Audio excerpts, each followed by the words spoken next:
안녕하세요. 복일교회 이명기 목사입니다. 오늘은 마태복음 19장 묵상입니다. 19장부터는 예수님의 공생의 마지막 6개월간의 행적과 교훈을 기록하고 있습니다. 전 3차에 걸쳐 갈릴리 사역을 마치신 주님은 이제 유대 지방으로 사역 장소를 옮기셨습니다. 예수님은 메시아로서 십자가의 죽음을 향하여 가시면서도 흔들림 없는 모습을 보여주셨습니다. 주님은 내가 하늘로서 내려오는 것은 내 뜻을 행하리 함이 아니요 나를 보내신 이의 뜻을 행하리 함이니라. 나를 보내신 이의 뜻은 내게 주신 자 중에 내가 하나도 잃어버리지 아니하는 것이다 라고 하신 대로 한순간도 쉬지 않고 복음 전파 사역을 계속하셨습니다. 본문은 바리새인들이 예수님을 시험하기 위한 목적으로 야기된 이혼 논쟁을 다루고 있습니다. 모세는 여자에게서 수치되는 일이 발견되는 것을 조건으로 이혼을 허락했고 예수님 당시 대표적인 랍비 힐렐은 사소한 이유로도 이혼을 허락했는데 바리새인들이 어떤 이유가 있으면 아내를 버려도 되느냐고 예수님을 시험하여 질문한 것입니다. 그러자 예수님은 창세기 1장 27절을 근거로 남녀 두 사람이 만나서 결혼을 하고 부부가 된 것을 하나님이 짝지어 주신 것으로 결론을 내리고 그것을 사람이 나눌 수 없다고 단호하게 말씀하셨습니다. 그러나 모세에게 주신 이혼에 대한 허락은 하나님의 원래 의도가 아니고 당시 사람들이 이혼장도 없이 아내를 내버리는 완악한 일을 자행했기 때문에 하나님께서 이혼장을 조건으로 하는 이혼을 허락하셔서 그들의 완악함을 막으려 하셨다는 것입니다. 그러자 사도들조차도 주님의 교훈대로 한다면 차라리 결혼하지 않는 것이 좋겠다고 하였습니다.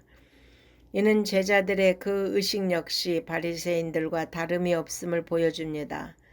그러자 주님은 독신으로 사는 것은 오직 타고난 자들에 대해서만 인정하시고 그리스도와 복음을 위해 결혼할 수 있는 권리를 포기하는 것은 가치 있고 복된 일이니 받을 사람은 받아들이라고 하셨습니다. 이어서 주님은 어린아이들이 당신께 나아오는 것을 꾸짖는 제자들을 만류하시고 오히려 천국은 어린아이와 같은 자들의 것임을 재삼 교훈하셨습니다. 예수님 당시 어린이들은 여자들과 더불어 유대 사회뿐 아니라 고대 사회에서도 무시되고 귀찮은 존재로 경시되는 위치에 있었습니다. 이런 시대에 예수님은 어린아이들을 축복하시고 영접하셨습니다. 그러므로 교회와 사역자들은 주님처럼 가난한 사람들과 소외된 자와 어린 아이들에게까지 차별 없이 대하고 관심을 가져야 할 것입니다. 끝으로 예수님을 찾아온 사네드린의 부자 청년은 예수님을 찾아와 내가 영생을 얻으려면 무슨 선한 일을 해야 하느냐고 질문했습니다. 이 사람은 하나님 나라를 인간의 성취와 업적을 통해 얻는 줄로 생각한 것입니다. 그러므로 예수님은 유대인의 입장에서 계명을 지키라고 대답하시자 자기는 이 모든 것을 다 지켰다고 자신 있게 말하고 아직도 무엇이 부족하냐고 하자 진정 온전하고자 한다면 가진 재물을 팔아 가난한 자들에게 나누어 주라고 하시는 예수님의 말씀에 슬픈 얼굴을 하고 물러가고 맙니다. 이는 주님이 청년이 가지고 있는 율법적 과신을 무너뜨리기 위해 주신 말씀이었습니다. 예수님은 청년이 자부하는 의가 얼마나 허구적인지 깨닫게 하시기 위해 이런 명령을 주신 것입니다. 그에게는 재물이 우상이었고 결국 우상을 버리지 못한 것입니다.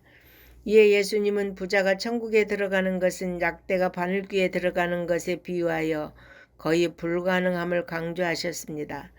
그러자 부를 축복의 상징으로 간주하는 유대주의적 사고에 젖어있던 제자들이 그렇다면 누가 천국에 들어갈 수 있을 것인지 의문을 제기하자 주님은 사람은 할 수 없으되 하나님은 하실 수 있다고 하시므로 구원이 전적으로 하나님의 주권에 달려 있음을 말씀하셨습니다. 그 누구도 자신의 노력과 행위로 구원받을 수 없습니다. 마지막으로 베드로가 이 모든 것을 버리고 주를 쫓은 자신들에게 돌아올 몫이 무엇인지 물었습니다. 그러자 주님은 예수님이 영광의 보좌에 앉으실 때 제자들도 12보좌에 앉아 이스라엘 12지파를 심판하게 된다고 하시고 주를 위해 모든 것을 포기한 사람은 상급을 100배나 받고 영생을 상속하게 될 것이라고 말씀하셨습니다. 그러나 자만하여 먼저 된 자가 나중되지 않도록 끝까지 겸손히 사명을 감당할 것을 경고하셨습니다. 이 귀한 주님의 말씀들이 우리 마음과 생각에 새겨져서 우리 영혼의 풍성한 생명의 양식이 되기를 바랍니다. 아멘.